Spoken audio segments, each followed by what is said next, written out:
we're now going on to our feature discussion for the week, which is all about guns on Coronation Street, which ties in very nicely to this week's theme. Going to use it last week, but I'm glad that we've kept it up. We've saved it for this week when, it ended the life of two characters. So, before we go into talking about guns in Corrie, we thought we'd give a bit of a background information for either people who aren't from the UK that are listening, or for even people who are in the UK and want to know. Anyone can use this information. Fascinating facts about gun crime over here in Old Blighty. Right. You might not know this, but unlike in the US and Canada, we're not allowed to just have guns. We don't get given a gun when we're a baby like they do over there. In fact, you can get guns, can't you? But there's very strict licensing. No, we don't even know what they are. You're allowed to own, if you're a member of the public, you're allowed to own a sporting rifle and a shotgun, as long as you've got the licence and everything, but you're not allowed to have a handgun for any reason, because after the Dunblane school shooting in 1996, which is the only school shooting we've ever had in this country. And it's not really a typical school shooting as you would think of, like a student going and killing their fellow students and teachers. This was a man who walked into a primary school and killed the children. Yeah. And it was horrific, and it had a massive impact on the psyche of the people in this country, so much so that we just banned guns. Banned handguns, yeah.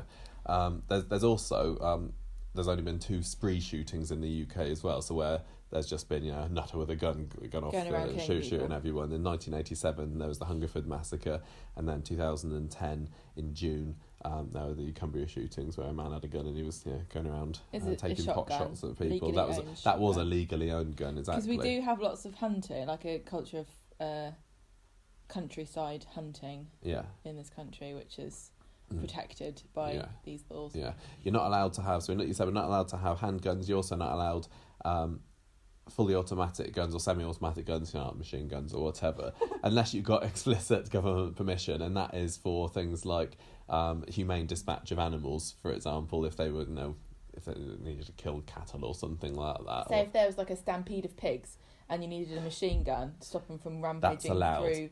So there's a future Coronation Street plot idea, just in case you're interested. I think they probably want that one for Emmerdale. Now, despite the fact that you're not allowed handguns in the UK, they're still the most common gun used in UK gun incidents. Well, like they say, if you outlaw guns, only the outlaws will have guns. Exactly. And the most common places for gun crimes to happen, shops and the public highway. Stay away from those 2 places. Yeah, that's our tip. Apparently, and this figure shocked me, there are around 4 million guns in Britain. 3/4 of them are illegal. There's about 6 million air rifles as well on top of that. I would have never have thought that the figure was so high. What's the population of the country? Maybe 60 million or about so? 3 million.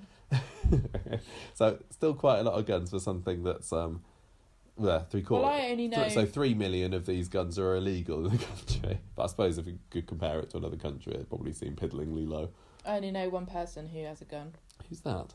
Sonia. I didn't know Sonia's got a gun. Yeah, she got one. What's her reason? She shoots. For her hunting? I think she keeps it... No, she goes to ranges and shoots.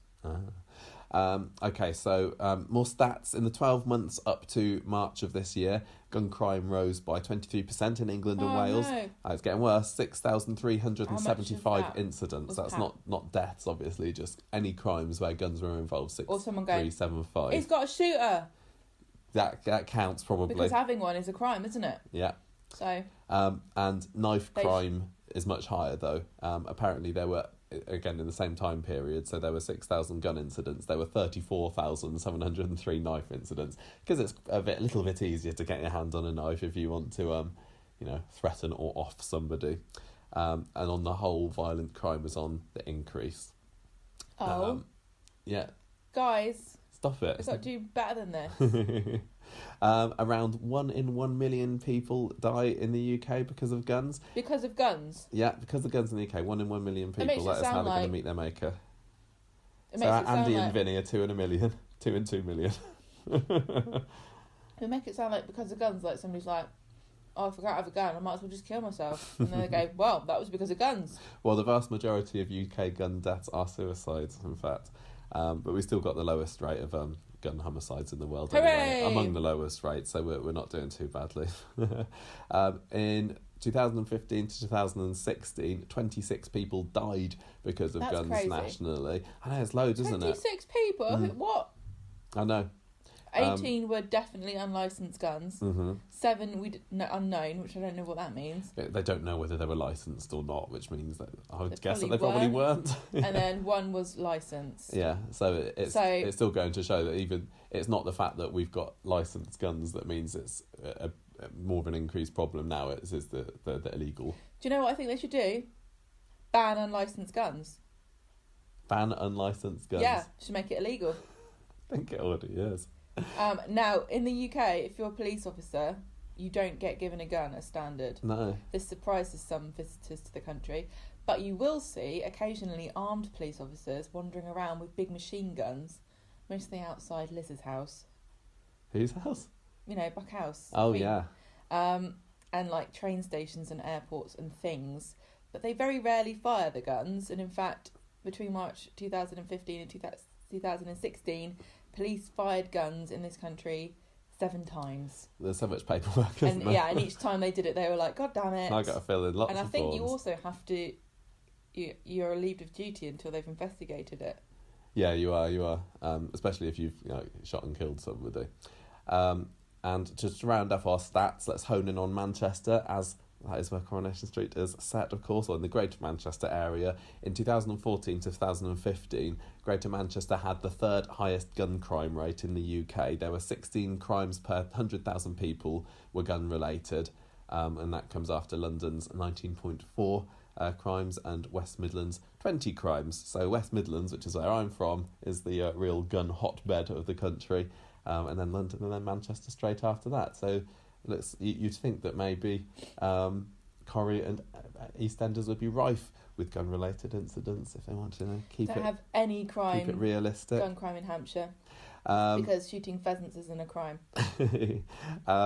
400 incidents of gun crime per year in Manchester, but since 2007-2008 there's been a big decrease since there.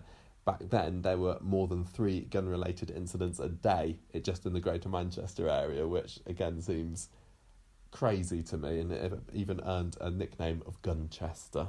That wasn't imaginative. Wasn't its real name. They didn't, have a mayoral decree or anything, but that was what it was called in the papers. And then they had an investigation and they called it Gunchester Gate.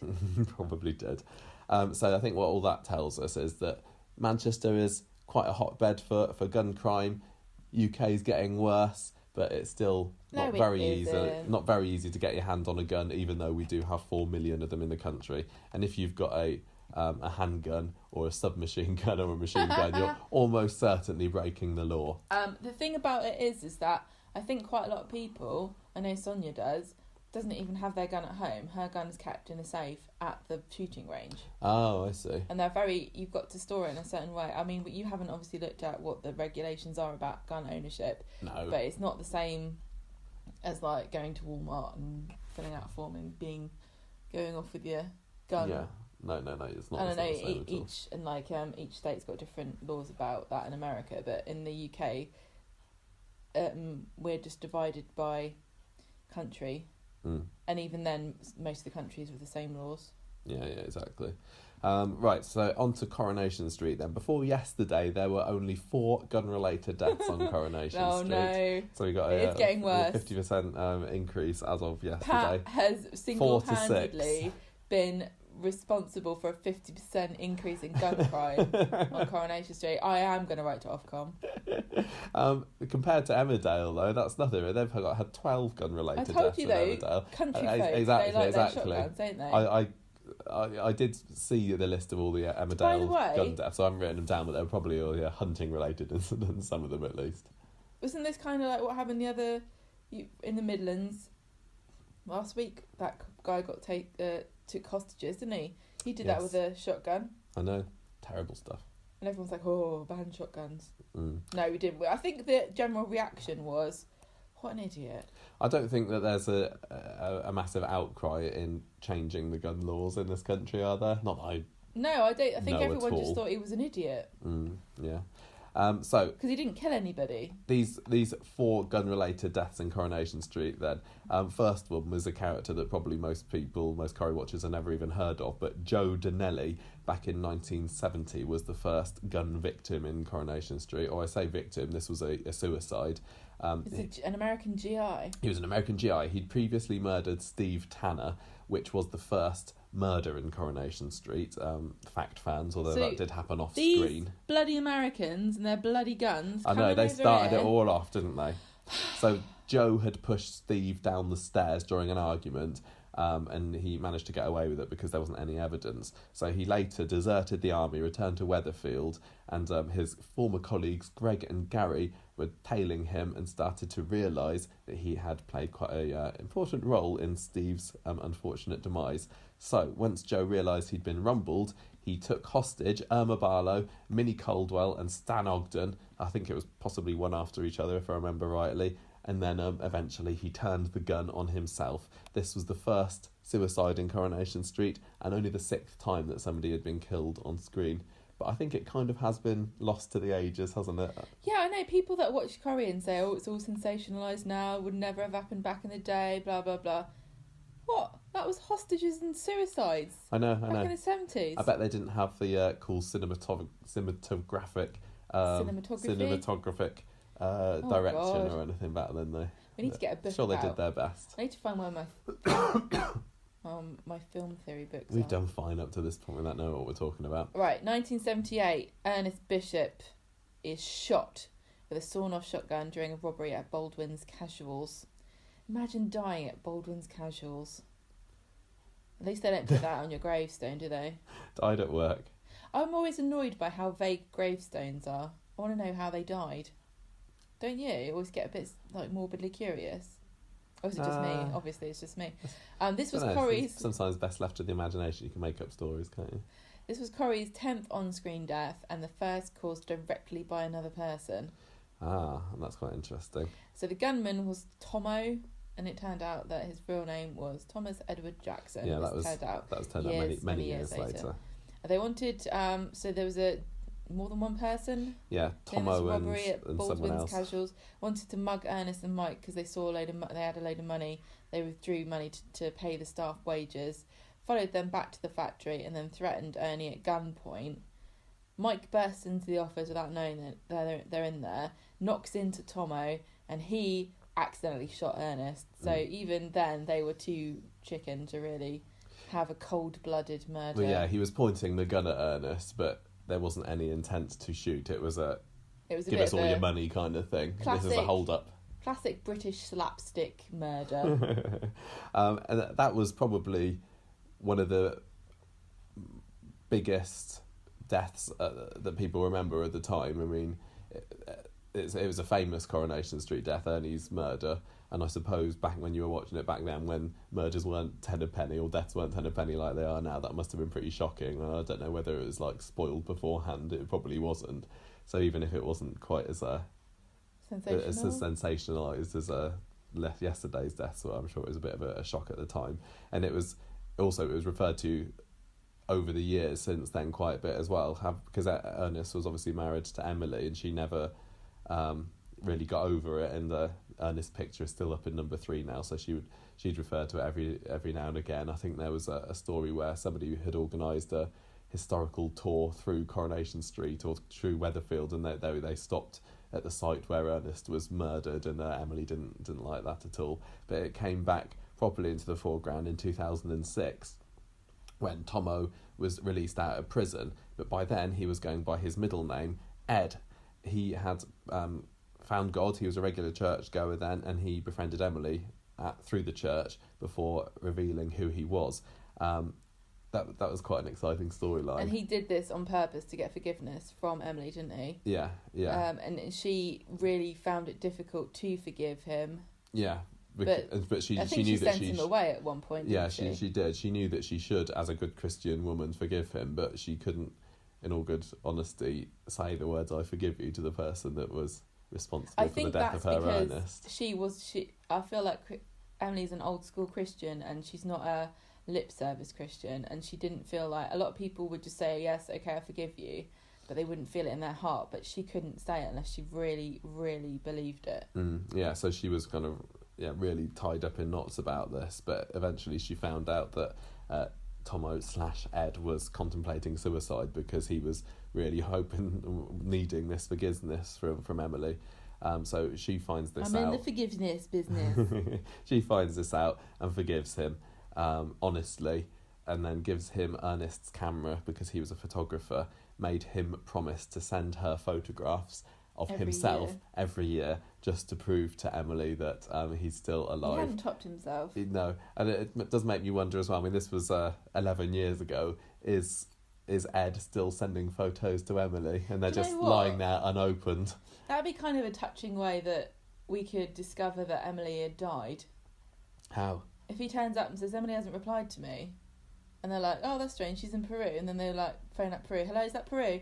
Where's Emily gone? And they're like, oh, sorry, she's dead. Yeah, but Norris isn't forwarding Emily's post to her in Peru, or is he? I don't know. Has she got some massive pile of junk mail and birthday cards, and in amongst that is a picture of Ed giving a selfie? Just imagine her staggering into some wooden outpost somewhere wearing safari gear for some reason, even though it's a different continent, going, where's my post? And then they get handed this bundle. She's like, Bill, Papa John's, Pizza Hut, Bill, junk. Oh, there he is. There he is, still alive and kicking.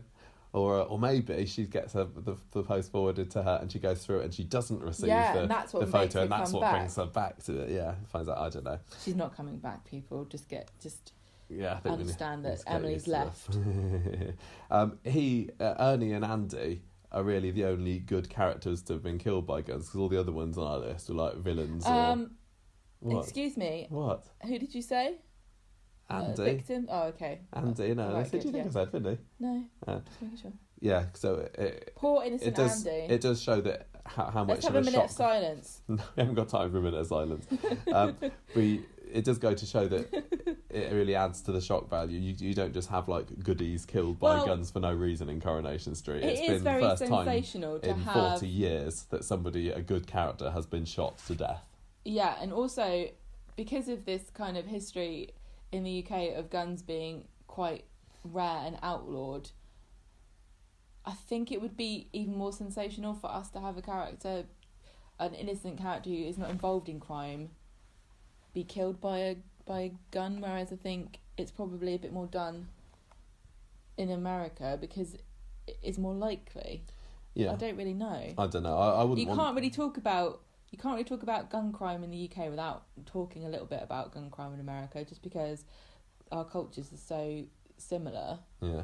I'm kind of imagining Anna Windus giving her little smug face going, well, America, guess how many gun deaths we had in the past year? Folding her arms and going, how many did you have? And everyone in America going, someone's going to shoot you, surely.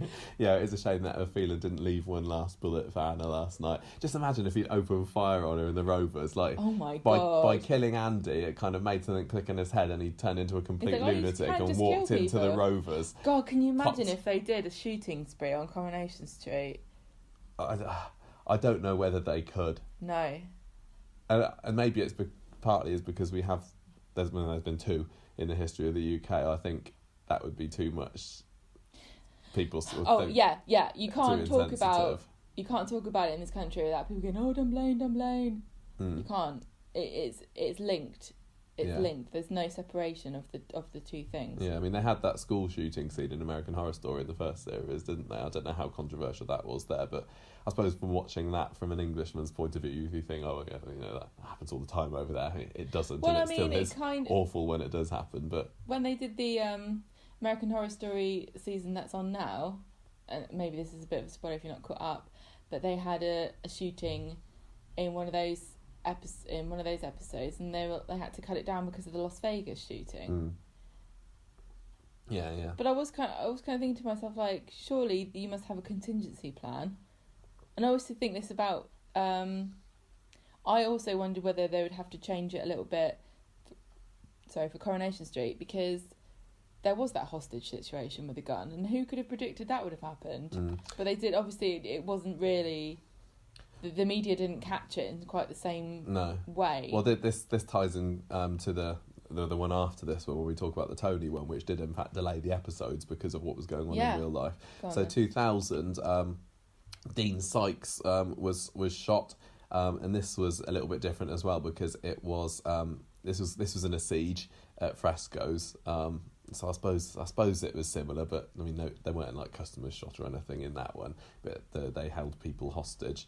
And Dean Sykes, if you don't know that name, was the brother of Linda Baldwin, Linda Sykes. Again, if you don't know that name, is one of Mike's brides. So there was a siege in 2000. He and a friend held up the supermarket with a handgun, tried to raid the safe. Armed police were called in, which was also very convenient because Curly's then wife, Emma... Oh, no, actually, they hadn't got married at that point. They were just seeing each other. She had literally a month before just become an armed policeman, so obviously then they had to have a story about her shooting somebody, yeah. So and the paperwork. Well, yeah, quite. So Curly wasn't happy with her joining the armed response unit, but she was like, no, it's going to be fine. But then after the siege, she was sickened by the idea that she killed this little young scallywag. She had nightmares. Everyone was saying that she was a hero, but she didn't see it that way. Curly really struggled to support her initially, but he eventually did. And they went on holiday to France to get over it, and then they were probably fine after that, I imagine. It was quite interesting, I thought, to have the shooter be somebody who is on the side of the law rather than, being a criminal, which everyone else has been, and looking from the shooter's perspective and like the morality of being in the armed response unit was a interesting story for Corrie, but it did seem a little bit convenient that she'd only just joined the armed police before then. That is what the show secretly is called. Convenience Street. Yes. Well, it's like all the people, like we were saying about Anna and Faye happening to be there where Seb falls off the ladder, and Phelan is always there in the background when he's got something to smirk about, doesn't he? Like when he was there when Anna slapped Seb this week, he just happened to be there. Do you want to do the 2010 one? 2010, this was Tony Gordon's saga. His henchman Robbie, who's also Hugo from The Vicar of Dibley. And you might know about The Vicar of Dibley if you've been on our Facebook group, because I was talking about it yesterday or the other day about how I thought that Alice Tinker should have been one of the Tinkers. Yeah. So Hugo from The Vicar of Dibley, his real name in the show was Robbie Sloane. He used a gun to help Tony escape from a prison van, which is a familiar scenario to all of us. Tony had been in prison for being involved in Liam Connor's murder, wasn't he? Then the same gun's later used in the Underworld siege, and Robbie points out at Tony when it looks like he's not going to get the money he's owed for taking part in all these shenanigans. It's just light-hearted, Fresco's shenanigans, Underworld siege shenanigans. Oh, well, what else? Phelan's shenanigans, what a naughty scamp he is. He is a scam. Tony persuades him to hand over the money, and after Collar says, oh, you're not going to have the bottle, you can't do this, he shoots Robbie dead. Yeah. Now they had to delay the airing of these episodes in the UK because of the Cumbria shootings that we mentioned earlier. Yeah, the whole show was just postponed for a week, wasn't it? And this was on the Britain's Got Talent week of that year. So it was like the big week of the year. Now, you wonder whether they were right to push this back, but there are so infrequent incidents of this happening in this country that when they do happen, it is sensationalised and reported upon and picked apart so much that it would be insensitive in a way. Definitely. But whenever something like this happens and media has to react, especially fictional media, has to react to delay or change a storyline, I always feel a bit irritated because we live in this world, this reality already. These things are controversial because they do kind of happen from time to time, and in the grand scheme of things, not necessarily true for a soap, but for like a TV show that's aired once and then repeated in syndication and put on Netflix or released in DVD, just seems a bit silly because it's just one moment in time, isn't it? They had to show it eventually as well, didn't they? It's not like they got rid of the siege. You could have been watching, I don't know, Bowling for Columbine on the TV when this happened, does that mean you should turn the DVD off and not watch it for a week out of sympathy or what? I think they did the right thing. They did the right thing because they would have been criticised for doing it if they had done it. But equally, who are these people that are just so anxious to police what other people can watch just because of a weird coincidence? It's not as though Coronation Street saw that there was a shooting in Cumbria and went, do you know what we can do? Let's be really relevant and quickly put out a story about people being held hostage people would have by a known gun. That it was. You got to use a bit of common sense and understand that this was not only filmed like more than 6 weeks ago, but also conceived of up to a year ago as a storyline. Do you?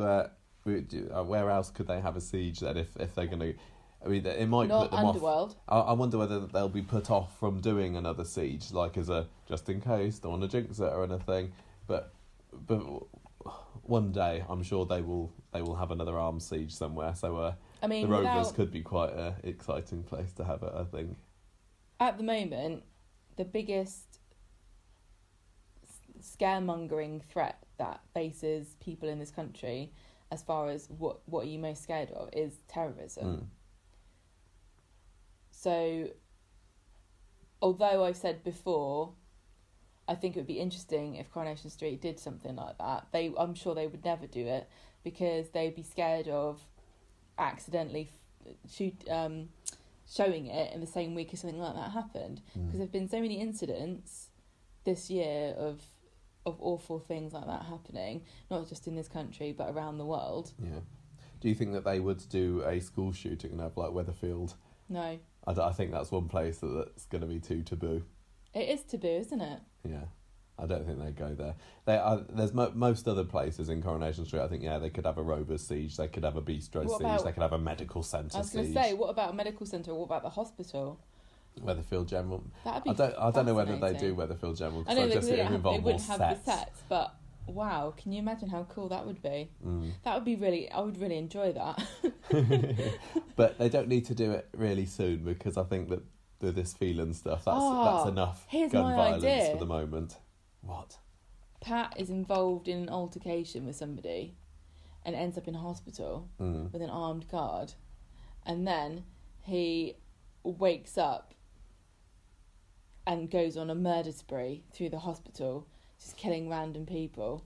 And you know how each hospital, according to NHS guidelines, has got a cupboard with a gun in it. He manages to breach the cupboard to brandish this gun, and that's when we definitively ban handguns in NHS hospitals. I don't think we really need to worry about where he gets his gun from. Did we talk about where he's got his gun from this time round? No one. Some dodgy guy. It must be dodgy because it's a handgun. Yeah. What about like a church siege or something like that? Because they've got. That'd be like the Kingsman scene in the church where he goes berserk and starts shooting everybody. Yeah, I think sometimes it's difficult because it's too violent. To make a good siege on TV, it kind of has to be post-Watershed, really, doesn't it? If you like that kind of thing, I suppose. What was it? Was it Hollyoaks that did like an After Dark? Yeah. It'd be kind of cool if they did a concept where they had like Corrie After Dark, and they had this kind of like series of episodes that were aired after 9, and they all like for a week or something. But they were like almost like a standalone story that you didn't like. If you had kids, you'd be like, you don't need to watch this. It can, it's not for kids. Yeah. So you didn't spoil it. You didn't spoil the main show if you didn't watch them. But for all of us bloodthirsty, horrible people that like to see death and destruction, and we want to see it with our favourite soap characters. Yeah, they could do it. They could do it like with characters that are left the show as well. They could have Jim McDonald. Just bring back Jim and shoot him on the face. Right, why not? So. Let's run down a few other gun-related incidents on Corrie. This did not involve the deaths of any characters. Guns. Just waving a gun around. 1964, Elsie is threatened with a gun by her crazed ex-boyfriend David, who can't get over being dumped. We've all been there. 1966, David Barlow and Stan Ogden spend the night in a barn after getting lost in the country and they're threatened by a shotgun-wielding Mr. Butterworth, a farmer. That doesn't sound like the name of somebody who would have a gun. Who discovers them the next morning. 1991, this was quite a famous one. Mike Baldwin got married to somebody called Jackie, and he'd been kind of keeping these secret business affairs from her. and she realised, she finds out what's been going on behind the scenes about him being a dodgy businessman. So she threatens him with a shotgun. Stop being dodgy. Like barely the ink's dry on the marriage certificate, and so there's a threatened at gunpoint there. 1997, another threatened at gunpoint. Liz, Andy, and Jim were held at gunpoint after different Andy. Yes, exactly. Andy's not a good name for being held at gunpoint, is it? Liz reported information about her criminal boyfriend Fraser Henderson to the police, and then his cronies come and take the McDonald's hostage. 2002, Roy is arrested after practising holding a replica Civil War musket at the supermarket. That's right, even Roy gets in on the gun sensationalism storylines. Same year, on a day out in the country, Rita... What? I was just saying, Roy's funny one to get involved in a gun storyline, so is this. Rita, Emily, Blanche and Betty. Yeah, they meet Johnny James, who has just robbed a police post office, and he says, give me a lift in the car, pulls the gun on them. When they notice he's got a holdall stuffed with money, Rita attacks him with a car door and her handbag until the police catch up with them. Armour-plated handbag. Yeah. 2003? 2003, Katie Harris, remember her? She was held at gunpoint by the brothers of the man who her mum had seen murder someone. This is why the Harris family were on witness relocation. The people involved came back and tracked them down. Tommy Harris, Katie's dad, came in to the rescue, saved the day, was shot in the arm in the process. So near miss there for Tommy, but don't worry, death would come for him soon enough in the form of it's like Final Destination. Spanner. It was for him, yeah. 2005, gangster Jimmy Clayton lures estranged wife Ronnie, who was then going out with Steve McDonald, to a farm, threatens Steve and Ronnie with a shotgun before being run off the road in a car chase sequence. Exciting stuff. So as you can see from some of these storylines, a lot of the gun crime stuff in the UK is like inner city, like gang violence. It is, and it's gangstery, country isn't it? folk just wandering around menacing people with shotguns. Get off my land! Oh, get out my barn! 2007. So David mimed shooting his family. Do you remember this? Yeah. He was up there with Jason, and this was 10 years ago when he was right in the heart of his Demon David phase. He told Jason that I would shoot my family if I had a gun, and there were quite a few complaints about that. Anti-gun campaigners didn't like the idea that David was pretending to shoot his family from the factory roof, and Corrie said, well, David's going to get a gun and go after his family. According to the tabloid, it didn't really happen like that, if you remember. He actually just got an air rifle from his neighbour Daryl and shot Gail shopping with it. But those scenes with David on the roof were quite pretty chilling, sinister, weren't they? Considering everything that David had been through and what he'd been like.